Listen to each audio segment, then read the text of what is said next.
इतिहास साक्षी है कि पुण्य भूमि भारत की गाथा भारत की अस्मिता, गौरव और राष्ट्रीय स्वाभिमान के लिए विदेशी आक्रांताओं से संघर्ष की महान गाथा है। बर्बर आक्रांताओं ने भारत की आत्मा पर चोट करने और भारत का अपमान करने के लिए हमारी संस्कृति और आस्था के केंद्रों को उद्ध्वस्त किया। सोमनाथ, काशी, मथुरा और अयोध्या के मंदिरों का तोड़ा जाना आज भी भारत की स्मृतियों में जीवित है। सन 1528 में अयोध्या में भगवान श्री राम के मंदिर का मुगल आक्रांता बाबर द्वारा तोड़ा जाना ऐसी ही एक अक्षम्य घटना थी जिसने सीधे भारत के सम्मान और आत्मा पर चोट की।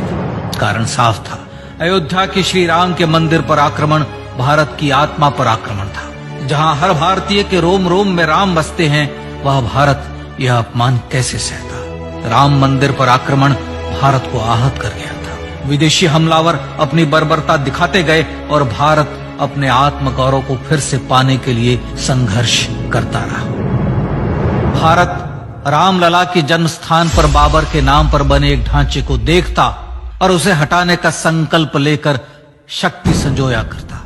हिंदू समाज आत्मसम्मान के रण में डटा रहा और लगातार हमलावरों द्वारा बनाए गए बाबरी ढांचे को हटाने के लिए लड़ता रहा। सरयू कई बार रक्त से लाल हुई।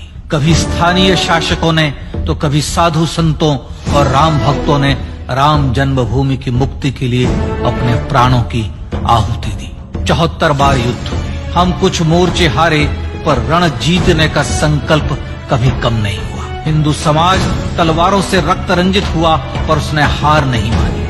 उसका संकल्प अजेय था। 15 अगस्त 1947 को देश की आजादी के साथ सैकड़ों सालों से चले आ रहे इस संघर्ष में नई ऊर्जा और एक नया मोड़ आया। अचानक 23 दिसंबर 1949 को बाबरी ढांचे में श्री राम लला प्रकट हुए। हजारों राम भक्त दर्शन के लिए उमड़ पड़े।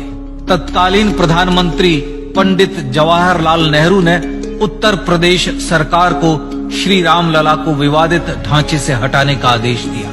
उत्तर प्रदेश सरकार ने अयोध्या के कलेक्टर को यह काम दिया और यह निर्देश भी कि जरूरत पड़ने पर वे बल का प्रयोग भी करें। अयोध्या के कलेक्टर ने सरकार को उत्तर दिया कि यह नरसंहार के बिना संभव नहीं है, और फिर भी वह ऐसा चाहती है तो किसी दूसरे कलेक्टर से यह काम करवा ले। परिणाम स्वरूप रामलला की मूर्ति वहीं विराजमान रही।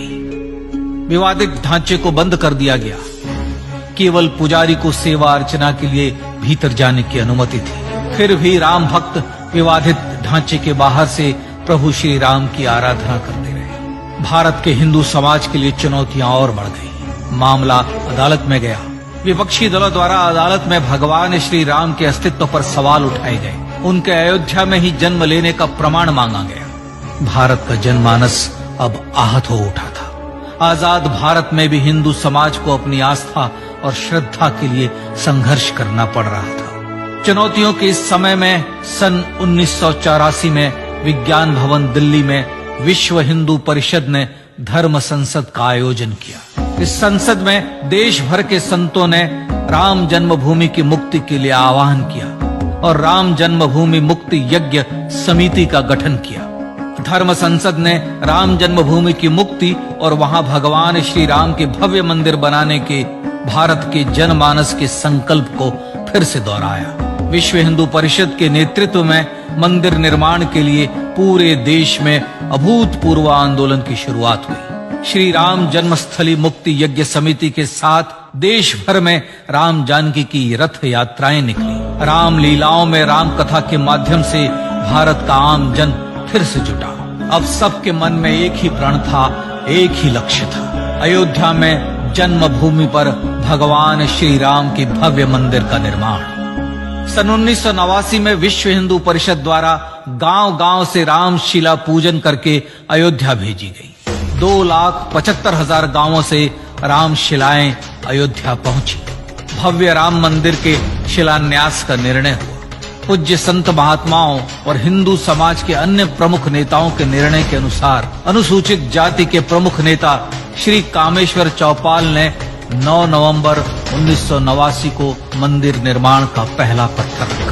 राम जन्मभूमि पर मंदिर निर्माण के लक्ष्य की पूर्ति के लिए सन 1990 में सोमनाथ से अयोध्या के लिए श्री लाल कृष्ण आडवाणी ने रथ यात्रा की शुरुआत की। देश में जन भावनाओं का ज्वार उमड़ने लगा। श्री लाल कृष्ण आडवाणी के रथ यात्रा के साथ साथ मंदिर के लिए जन समर्थन बढ़ने लगा और छद्म सेकुलरवाद बेनकाब होने लगा। इस जन आंदोलन को रोकने की तमाम कोशिशें हुई पर सब व्यर्थ हुई। विश्व हिंदू परिषद ने देशवासियों से अयोध्या में जन्मभूमि पर मंदिर निर्माण के लिए 30 अक्टूबर और 1 नवंबर 1990 को कार सेवा का आह्वान किया। परिणाम स्वरूप लाखों राम भक्त कार सेवा के लिए देश के कोने कोने से अयोध्या आए। इससे देश की एकात्मता का विराट दर्शन हुआ। कार सेवकों को रोकने के लिए उत्तर प्रदेश के तत्कालीन मुख्यमंत्री श्री मुलायम सिंह यादव ने अयोध्या में परिंदे को भी पर न मारने देने की घोषणा की। स्थितियां गंभीर हो गई। अयोध्या से 100-100, 200 किलोमीटर दूर रेलगाड़ियां रोक दी गई। अयोध्या युद्ध भूमि बना दी गई। मार्ग बंद, रेल बंद, चप्पे चप्पे पर पुलिस।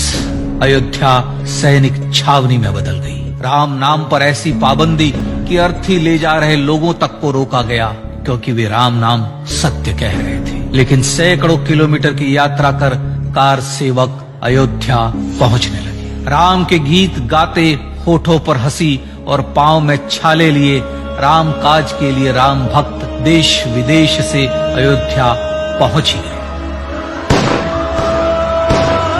कार सेवकों पर गोलियां चली। अनेक कार सेवक शहीद हुए। आजाद भारत में जन्मभूमि पर राम मंदिर के लिए कार सेवकों ने फिर एक बार अपना बलिदान दिया, पर कार सेवकों ने विवादित ढांचे पर भगवा फहरा ही दिया और इस तरह कार सेवा सफल हुई।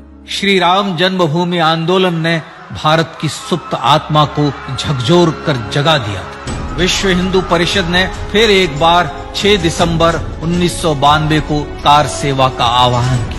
राम भक्तों को कार सेवा करने देने के लिए अदालत में प्रार्थना की गई, पर अदालत ने कोई निर्णय नहीं दिया। परिणाम स्वरूप बौद्ध, जैन, सिख, स्वामीनारायण संप्रदाय, गायत्री परिवार, हर पंथ मत विचार के हिंदू एकत्र हो गए। छूत अछूत का भेद मिटा, जाति की पहचान मिटी। हम सब हिंदू, हम सब सिंधु बन गए।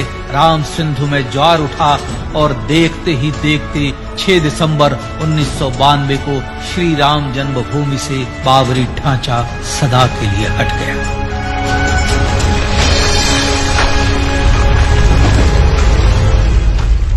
यह क्षण शौर्य, न्याय और सत्यमेव जयते का क्षण था। यह तो धर्मस्ततो जय का क्षण था। पर संघर्ष की गाथा यहां जाकर भी नहीं रुकी।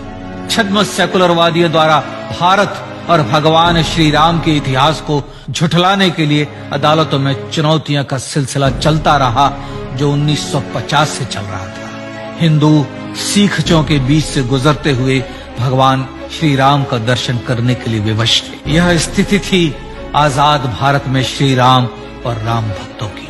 पर सत्य को तो जीतना ही था।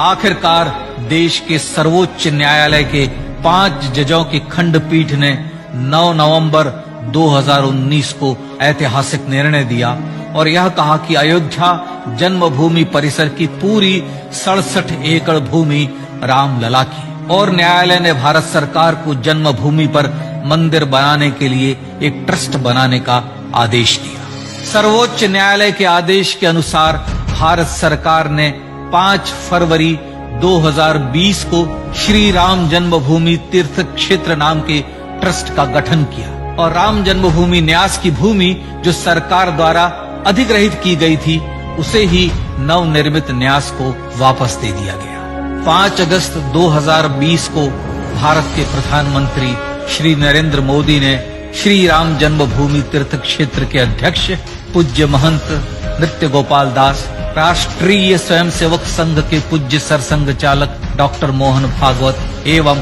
उत्तर प्रदेश के मुख्यमंत्री श्री योगी आदित्यनाथ की उपस्थिति में श्री राम जन्मभूमि पर भगवान श्री राम के भव्य मंदिर के लिए भूमि पूजन कर निर्माण कार्य का शुभारंभ किया। इस तरह लगभग 500 वर्षों से राम जन्मभूमि की मुक्ति के संघर्ष का पटाक्षेप हुआ। अपने आत्मसम्मान और राष्ट्रीय अस्मिता के लिए इतना लंबा संघर्ष विश्व के इतिहास में बेजोड़ है। श्री राम भारत की आत्मा, भारत की परिभाषा, हमारे राष्ट्रीय आदर्शों और जीवन मूल्यों के प्रतिनिधि मर्यादा पुरुषोत्तम हैं, जो हर हिंदू के होठों पर जन्म से मृत्यु तक रहे। बस यही हर हृदय में प्रार्थना होती है। राम भारतीय राष्ट्रीय स्वाभिमान और आसेतु हिमालय से समुद्र पर्यंत तक जन जन को एकात्मता के बंधन में बांधने वाले रक्षा सूत्र है। अयोध्या स्थित श्री राम जन्मभूमि पर बाबर का हमला वास्तव में भारत के स्वाभिमान और राष्ट्रीयता पर हमला था। प्रधानमंत्री श्री नरेंद्र मोदी द्वारा श्री राम जन्मभूमि पर राम मंदिर का पुनः निर्माण न केवल बाबरी मानसिकता का पराभव है, बल्कि संपन्न, सुखी, सुसंस्कृत, सर्वशक्ति संपन्न स्वराष्ट्र का सूर्योदय भी है। यह उस राम राज्य की दिशा में वह कदम है जिसकी अभिलाषा राजराजेंद्र चोल, कृष्णदेव राय, छत्रपति शिवाजी महाराज से लेकर महात्मा गांधी तक ने की थी। अयोध्या में जन्मभूमि पर भगवान श्री राम का मंदिर न सिर्फ राष्ट्रीय गौरव होगा, बल्कि वह श्री राम के आदर्शों का राष्ट्र मंदिर होगा। अब वह महान संकल्प पूरा होने जा रहा है। आइए इस राम यज्ञ, राष्ट्र यज्ञ में जिन ज्ञात और अज्ञात भारतीयों ने अपनी आत्माहुति दी है, उनका पुण्य स्मरण कर उन्हें श्रद्धांजलि दी।